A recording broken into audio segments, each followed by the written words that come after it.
আসসালামু আলাইকুম রহমতুল্লাহ। আমি আজকে স্যামসাং A14 এই ফোনটির চার্জিং পোর্ট পরিবর্তন দেখাবো। মূলত আমি যেই ভিডিওগুলো করি এগুলো একজন নতুন টেকনিশিয়ানের জন্য, আমাদের নতুন জিএসএম ভাই যারা, তাদের জন্য এই ভিডিওগুলো। কারণ হলো আমরা কাজ জানি কিন্তু কিছু কিছু কাজের নিয়ম বা সিস্টেম এখনও জানি না, আমরা একেবারেই নতুন, তাদের জন্য এই ভিডিওগুলো। একটি কাজ যদি আমরা সুন্দরভাবে কাস্টমারকে সার্ভিস দিতে পারি তাহলে অবশ্যই ওই কাস্টমার আরেকজন কাস্টমার নিয়ে আসবে। আর দেখা গেছে আমি কাজ করতে গিয়ে যদি একটি কাজ করতে গিয়ে আরেকটি ক্ষতি করি তাহলে সেই কাস্টমার কখনো আর এই দোকানে আসবে না। দেখা গেছে কিছু কিছু নতুন টেকনিশিয়ান ভাইয়েরা আছে, কাজ জানে কিন্তু এখনও ফোন খোলাই জানে না। একটা ফোন কিভাবে খুলতে হবে, কিভাবে কাজটাকে সুন্দরভাবে সমাধান করতে হবে সেটাই জানে না।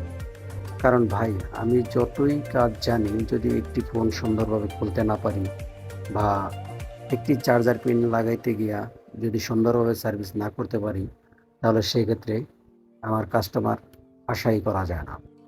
যাই হোক, এই কাজগুলো করতে গেলে খুব সতর্ক থাকতে হবে, কারণ এর পাশে একটি ক্রিস্টাল মাইক্রোফোন থাকে। দেখা গেছে আমার হিটটা অ্যাকুরেট নেই বা হিটের তাপমাত্রাটা একটু বেশি, যার কারণে আমি যখন চার্জার পিনটা খুলবো এরপরে চার্জার পিন লাগানোর পরে সমাধানের পরে দেখবেন মাইক্রোফোন কাজ করে না, তখন দেখা গেছে আবার একটি মাইক্রোফোন লাগাইতে হবে। এই চার্জার পিনের লেগে পেস্ট করা ছিল। সর্বপ্রথমে পেস্টগুলো খুব সুন্দরভাবে উঠিয়ে নিলাম। পেস্ট উঠানোর সময় আমার হিট তাপমাত্রা ছিল 250, আর পিন উঠানোর সময় হিট রেখেছিলাম আমি 350। এয়ারটা যার যার ইচ্ছা মতো, যার মিটারে যেটুকু প্রয়োজন অতটুকু এয়ার দিয়ে নেবেন না। তারপরে সোল্ডার উইক দিয়ে খুব সুন্দর করে লাইনগুলো ক্লিয়ার করে নিতে হবে। যেমন খুব সূক্ষ্মভাবে বা জোরে প্রেশার দেওয়া যাবে না। জোরে প্রেশার দিলে কি হবে, দেখা গেছে লাইনগুলা একটার সাথে একটা শর্ট হয়ে যাবে, বা আপনি জোরে প্রেশার দেওয়ার কারণে এই যে নীল কালার যেই ইউভি আঠাটা আছে এটা নষ্ট হয়ে যেতে পারে। নষ্ট হয়ে গেলে দেখা গেছে আপনি যখন রাং দিয়ে সোল্ডার করবেন তখন একটার সাথে একটা লেগে যাবে। এই যে আমি সুন্দরভাবে ক্লিয়ার করে তারপরে আপনার একটি কটন বার দিয়ে সুন্দরভাবে পরিষ্কার করে নেব। কারণ ভাই, একটা কাজ যদি খুব পরিষ্কারই না করি তাহলে সেই কাজটা সুন্দর হয় না। এই যে পরিষ্কার করলাম, এখন আমি একটা নতুন পিন নিলাম। পিনটা নেওয়ার পরে আমি সমান জায়গা মতো বসিয়ে নেব। আমার লেগগুলো সোজা আছে কিনা আমি দেখে নেব।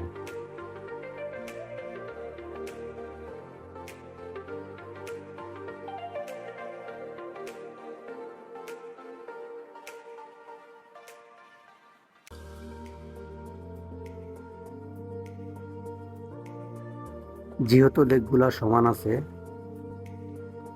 বল পেস্ট নিলাম, রিবোলিং যে পেস্ট সেই পেস্ট নিলাম, নিয়ে চারপাশে হালকাভাবে দিয়ে দিলাম। রিবোলিং পেস্টটা দিলে কি হবে জানেন, এটার ঝালাইটা, আমরা যে আয়রনটা ধরবো খুব সুন্দরভাবে ঝালাইটা হয়ে যাবে, শোল্ডারটা হয়ে যাবে। দেখা গেছে একটার সাথে আরেকটা লাগবে না। এখন মার্কেটের যেই রাংগুলা পাওয়া যায় এই রাংগুলা ভালো হয় না, দেখা গেছে ঠিকমতো গলতে চায় না বা চাকা থাইকা যায়, এরকম বিভিন্ন ধরনের সমস্যা হয়। সেই ক্ষেত্রে আমরা রিবোলিং পেস্টটাই ব্যবহার করব। যদি রিবোলিং পেস্টটা ব্যবহার করি তাহলে আমাদের জ্বালাইটা খুব সুন্দর হবে বা খুব সুন্দরভাবে কাজ করবে। এই যে আয়রনটা ধরলাম, আয়রনটা এক জায়গায় একাধিকভাবে ধরে রাখা যাবে না। যদি এক জায়গায় একাধিকভাবে ধরে রাখি তাহলে দেখা গেছে বোর্ড ফুলে যাবে বা অন্য সমস্যাও হতে পারে। সেই জন্য আমরা এক জায়গায় একাধিকভাবে ধরে রাখবো না। আমি হালকাভাবে আয়রনটাকে দিয়ে সোল্ডার করে নেব। তবে সবসময় খেয়াল রাখবেন, আপনি ভালো কাজ করতে চাইলে ভালো আয়রন লাগবে। যদি ভালো আয়রন হয় তাহলে আপনার সোল্ডারটাও খুব ভালো হবে। এসব কাজগুলা চোখের দেখা কাজ, এগুলা শেখার মতো কিছু নেই ভাই। যদি আপনি বলেন যে আপনার দ্বারা হবে না তাহলে বোকামি হবে। কারণ হলো এগুলো চোখে দেখা কাজ তো খুব সুন্দরভাবে আপনি একটু চেষ্টা করলেই ক্লিয়ার হয়ে যাবে। আর একটু চেষ্টা করবেন যে সুন্দরভাবে কাজ করার জন্য, কারণ সুন্দরভাবে কাজ করলে আপনার কাজ দেখে কাস্টমার অবশ্যই আসবে। একটি কাজ ভালো হলে মনে রাখবেন সবসময়, একটি কাজ ভালো হলে সবসময় আপনার কাছে কাস্টমার আসতে বাধ্য থাকবে।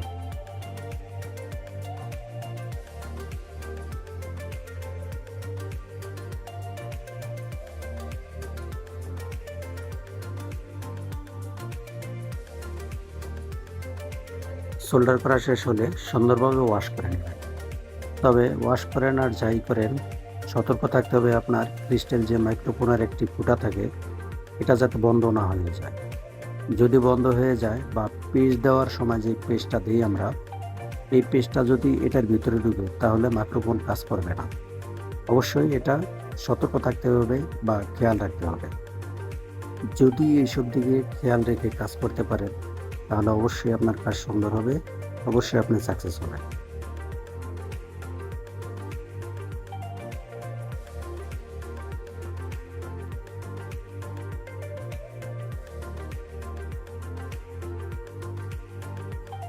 এসব কাজে একটু ধৈর্য থাকতে হয়। এখন ধৈর্য না থাকলে কি এসব কাজগুলো করা যায় না। যদি আপনি ধৈর্য ধরে খুব সুন্দরভাবে ঠান্ডা মাথায় কাজ করেন তাহলে দেখবেন আপনি একদিন না একদিন সাকসেস হবেনই। তা গরম করেন তাহলে এই কাজ হবে না আপনার দ্বারায়। মাথা গরম করা যাবে না। ধৈর্যভাবে কেন হবে না আমার কাছে, আমি কেন পারি না, এটা টার্গেট নিতে হবে। এইসব টার্গেট থাকলেই আপনি সাকসেস হতে পারবেন। কারণ এইসব টার্গেট যদি না রাখেন তাহলে আপনি কখনোই সাকসেস হতে পারবেন না। আমি আমার মায়ের পেটের থেকে এই কাজ শিখে আসিনি। আমি একজন ওস্তাদ ধরে এই কাজ শিখছি। ওস্তাদও কিন্তু আমাকে দেখিয়ে দিছে, আমার হাতে ধরে কাজ করে দেয় নাই। তাই আপনাকেও দেখিয়ে দেবে, হাতে ধরে কেউ কাজ করে দেবে না। আপনারও দেখে শিখতে হবে। আর মাথাটা খুব ঠান্ডা রাখবেন যাতে কোনো ভুল না হয়।